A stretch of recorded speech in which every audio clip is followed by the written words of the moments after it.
Hello students and welcome back to our YouTube channel math foundation by Purva Hindi. आज हम इस video में problem set 2 का क्वेश्चन नंबर 1 देखने वाले हैं।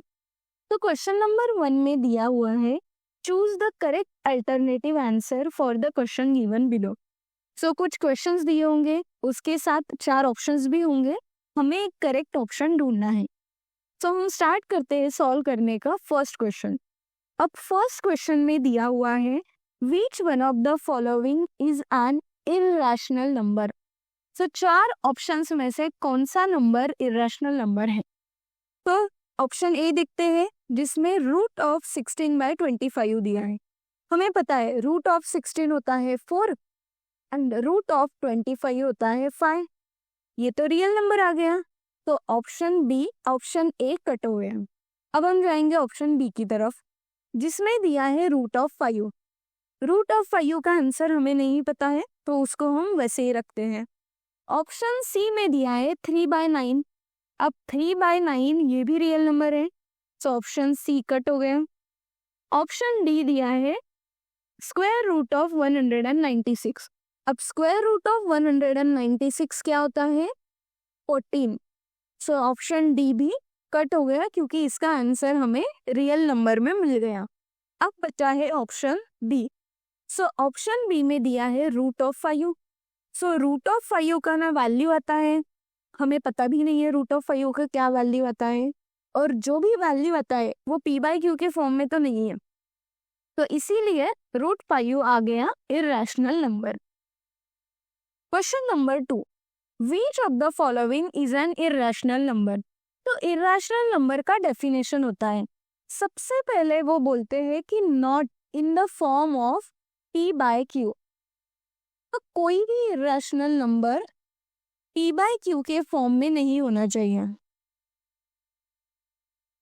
ये फर्स्ट कंडीशन है। सेकेंड कंडीशन है कि वो नॉन टर्मिनेटिंग होना चाहिए। अब नॉन टर्मिनेटिंग मतलब क्या कि डेसिमल के बाद नंबर्स रुकने नहीं चाहिए। एंड सेकेंड और थर्ड कंडीशन है कि वो नॉन रिकरिंग होने चाहिए। अब नॉन रिकरिंग का मीनिंग है कि जो डेसिमल के बाद पॉइंट्स आ रहे हैं या फिर नंबर आ रहे हैं वो रिपीट नहीं होने चाहिए। अब इसमें देखो 0.17 ये तो टर्मिनेट हो गया डेसिमल के बाद, सो ये नहीं आएगा। 1.513 ये भी टर्मिनेटिंग है। 0.2745 ये भी टर्मिनेटिंग है। ये टर्मिनेटिंग नहीं है क्योंकि आगे डॉट डॉट डॉट डॉट दिया है, मतलब ये कभी खत्म नहीं होगा। तो यहाँ पे एक कंडीशन सेटिस्फाई हो गई, p/q के फॉर्म भी नहीं है, सो दूसरी कंडीशन सेटिस्फाई हो गई। अब तीसरी देखते हैं नॉन रिकरिंग, मतलब कोई नंबर वापस वापस रिपीट नहीं होना चाहिए सेम पैटर्न में। अब देखो यहाँ पे आया है 10 100 1000, सो एक पैटर्न वापस रिपीट नहीं हो रहा है यहाँ पे, सो इसीलिए option D is the correct answer. Next है question number 3। So question number 3 में बताया हुआ है decimal expansion of which of the following is non terminating recurring. So इसमें हमें ढूंढना है non terminating and recurring decimal. So सबसे पहले तो हम वैल्यू निकाल लेते हैं। 2/5 अगर किया तो उसका आता है 0.4 वैल्यू। सो कैलकुलेशन मैंने ऑलरेडी मेरे बुक में करके रखे हैं, मैं वहां से उठा के यहाँ लिख रही हूँ। तो 3/16 अगर किया तो उसका वैल्यू आता है 0.1875। 3/11 का वैल्यू आता है 0.2722727 एंड 137 अगर किया तो उसका वैल्यू आता है 5.48। आप भी ये चेक कर लेना कि मैंने निकाले हुए आंसर्स करेक्ट है या नहीं है। हमें क्या ढूंढना है कि वो नॉन टर्मिनेटिंग होना चाहिए, मतलब डेसिमल के बाद वाले जो नंबर्स है वो रिपीट होने चाहिए और वो रिकरिंग भी होना चाहिए, मतलब एक जो पैटर्न है वो वापस वापस वापस आ रहा है। तो आप देख के बता सकते हो कि option C is the correct option, क्योंकि इसमें डेसिमल वैल्यूज टर्मिनेट भी नहीं हो रही है, मतलब खत्म भी नहीं हो रही है, एंड 27 बार बार रिपीट पैटर्न में आ रहा है। So option C is the correct answer. Question number 4 दिया हुआ है, every point on number line represent which one of the following numbers. अब एक नंबर लाइन है, सो नंबर लाइन पे जो भी नंबर से, फॉर एग्जाम्पल 0, 1, 1/2, या फिर यहाँ पे आ गया -1, यहाँ आ गया -2, तो ये सारे नंबर्स कौन से नंबर्स होते हैं? Real numbers. So real number में जो नंबर लाइन पे सारे नंबर्स है वो आ जाते हैं, तो ऑप्शन डी इसका आंसर है। नेक्स्ट है द नंबर 0.4, उसके ऊपर डॉट है, इन द p/q फॉर्म। सो ये नंबर को हमें p/q के फॉर्म में लिखना है, तो हम इसको सॉल्व कैसे करते हैं? x इक्वल टू सबसे पहले लिखेंगे 0.4 और उसके ऊपर ये डॉट आ गया। अब हम देखते हैं डेसिमल पॉइंट के बाद कितने नंबर से, एक ही नंबर है, तो हम यहाँ लिखेंगे 10x। तो अगर 2 डेसिमल पॉइंट के बाद नंबर्स होते तो 100x आता। तो इसको सिंपल हम लिखेंगे कि यहाँ पे 0 आ गया, सो हमें इसको भी 10 से मल्टीप्लाई करना पड़ेगा। तो 0.4 डॉट को अगर हम 10 से मल्टीप्लाई करेंगे तो इसका आंसर आता है 4.4 एंड वो डॉट वैसे ही। तो हम फाइनली 10x माइनस x करेंगे विच इज इक्वल टू 4.4, जिसके ऊपर डॉट है माइनस 0.4। nx में से एक x चला गया तो बचा 9x एंड इसका माइनस किया तो वो बचा 4.0। सो 4.0 बेसिकली क्या होता है? 4, एंड ये जो 9 यहाँ पे था वो इस साइड आ गया डिवाइड में। अब देखो x equal to 4/9, option A is the correct option. तो अगर आपको ये टाइप के प्रॉब्लम एक्चुअली में डिटेल में कैसे सॉल्व करके करना होता है वो अगर पता नहीं है, प्लीज इसके पिछले वाले वीडियोस देखना, क्योंकि अभी मैंने यहाँ पे बहुत फास्ट वे से सॉल्व किया है। तो क्वेश्चन नंबर 5 का जो आंसर है वो है option number A which is 4/9। Next question है, what is root of n if n is not a perfect square number. तो अगर n परफेक्ट स्क्वायर नंबर नहीं है, मतलब वो बोल रहे हैं कि n अगर 5 है तो ये कौन सा नंबर है?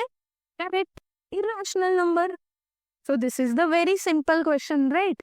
कि अगर परफेक्ट स्क्वायर नंबर होता मतलब 16, इसकी वैल्यू क्या आ जाएगी? 4, तो ये इरेशनल नंबर होगा?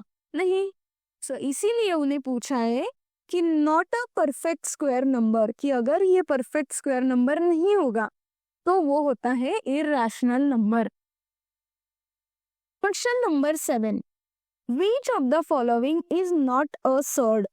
अब सर्ड का मीनिंग होता है कि वो इरेशनल नंबर होना चाहिए, वो होना चाहिए, बराबर। तो अब हम देखते हैं कि इरेशनल नंबर कौन से हैं। रूट ऑफ 7 इरेशनल नंबर है, यस, बिकॉज इसकी वैल्यू हम नहीं निकाल सकते। क्यूब रूट ऑफ 17, इसका वैल्यू भी हम नहीं निकाल सकते, so this is also surd. Cube root of 64, अब अगर क्यूब रूट ऑफ 64 हमें निकालना है तो हमें पता होना चाहिए 64 को ऐसे भी लिखते हैं 4 multiplied by 4 multiplied by 4, and इसका वैल्यू आ गया 4। तो 4 इरेशनल नंबर नहीं है। अगर वो इरेशनल नंबर नहीं है तो वो सर्ड नहीं होगा, सो यहाँ पे लिखेंगे नॉट सर्ड। लास्ट में under root of 193, this is also type of surd, because ये भी परफेक्ट स्क्वायर नंबर नहीं है। तो बेसिकली ऑप्शन सी हमारा करेक्ट ऑप्शन है, क्योंकि ये इरेशनल नंबर नहीं है। तो सिंपल याद रखना कि surd is equal to irrational number. अगर इरेशनल नंबर है तो आपको सर्ड मिल जाएगा। Question number 8, what is the order of the surd. ये एक सर्ड दिया है जो मैं यहाँ पे नीचे लिख लेती हूँ, इसका ऑर्डर हमें देखना है। अब मुझे बताओ कि जो बाहर वाला है उसका ऑर्डर क्या है। ये तो दिख रहा है 3, अंदर वाले का ऑर्डर क्या आएगा? सो बाहर वाला मैं वैसे ही लिख लेती हूँ। अंदर वाला है स्क्वायर रूट, सो इसको हम ऐसे भी लिख सकते हैं, राइट। सो हमेशा स्क्वायर रूट के आगे क्या होता है? 2, जो मैंने बहुत बार बताया है। अब इनका ऑर्डर निकालने के लिए हम ये दोनों नंबर जो है उसको उठाएंगे एंड उसको हम एक दूसरे से मल्टीप्लाई कर देंगे। तो 3 मल्टीप्लाइड बाय 2 आ गया 6 and this is the order of surd.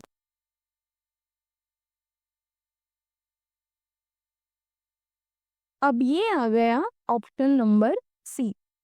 तो इस वे से कोई भी सर्ड अगर दिया है तो हम उसका ऑर्डर फाइंड आउट कर सकते हैं। नेक्स्ट है क्वेश्चन नंबर 9। तो क्वेश्चन नंबर 9 में बताया है which one is the conjugate pair of 2 root of 5 plus root of 3। तो सबसे पहले जो क्वेश्चन में दिया है वो मैं नीचे लिख लेती हूँ। कॉन्जुगेट पेयर मतलब क्या होता है कि आप उसका साइन चेंज कर रहे हो, कोई तो भी एक साइन चेंज कर रहे हो, उसको बोलते हैं कॉन्जुगेट पेयर। सपोज अब मैंने क्या किया कि ये 2 रूट ऑफ 5 को वैसे ही लिखा, ये जो एक साइन था प्लस उसको कर दिया माइनस। सो ये हो गया कॉन्जुगेट पेयर। फर्स्ट कि मैंने +3 था उसको -3 किया। अब दूसरा वे भी है कि ये जो 2 रूट ऑफ 5 है इसका भी तो साइन पॉजिटिव है, उसको भी हम हटा सकते हैं, उसको भी हम अपोजिट कर सकते हैं। तो दूसरा कॉन्जुगेट पेयर बना -2 रूट 5 एंड ये जो प्लस रूट ऑफ 3 था उसको हमने वैसे ही लिखा। सो हम 2 कॉन्जुगेट पेयर बना सकते हैं। फर्स्ट पेयर में हमने +3 का साइन चेंज किया जो हो गया -√3 एंड सेकेंड पेयर में हमने 2 रूट ऑफ 5 का साइन चेंज किया जो हो गया -2 root of 5 plus root of 3। अब आप चेक करो कि कौन सा ऑप्शन अवेलेबल है हमारे पास। So option A is the correct option, क्योंकि बाकी में अगर देखा तो ये देखो यहाँ पे उन्होंने उल्टा नंबर दे दिया है। सो हमेशा जब भी प्रॉब्लम सॉल्व करते हो तब अच्छे से देख के प्रॉब्लम सॉल्व करो एंड फाइनली जो आंसर है उस पर टिक करना। अब क्वेश्चन नंबर फर्स्ट का ये लास्ट क्वेश्चन है जिसमें बताया हुआ है द वैल्यू ऑफ एक इक्वेशन है उसका क्या वैल्यू आएगा। सो हम सिंपल इक्वेशन जो भी दिया हुआ है उसको हम नीचे लिख लेते हैं।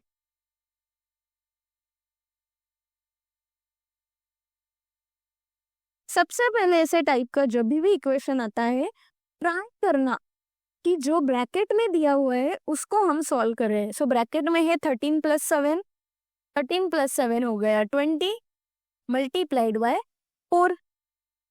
अब हम क्या करेंगे, सेकेंड होता है मल्टीप्लीकेशन। सो 20 मल्टीप्लाइड बाय 4 किया तो आ गया 80। 12 - 80 कितना होता है? -68। हमें पता है कि अगर x इज लेस देन 0 है तो एब्सोल्यूट वैल्यू ऑफ x क्या होता है? -16 which is nothing but 68। Sorry 16 नहीं है वो 68 है। तो यहाँ पे हमारा आंसर क्या आया है? 68 विच इज ऑप्शन बी।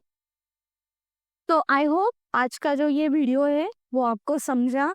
मैंने ट्राई किया है कि बहुत सिंपल वैसे आपको समझा पाऊँ ताकि आपको कोई डिफिकल्टी ना हो।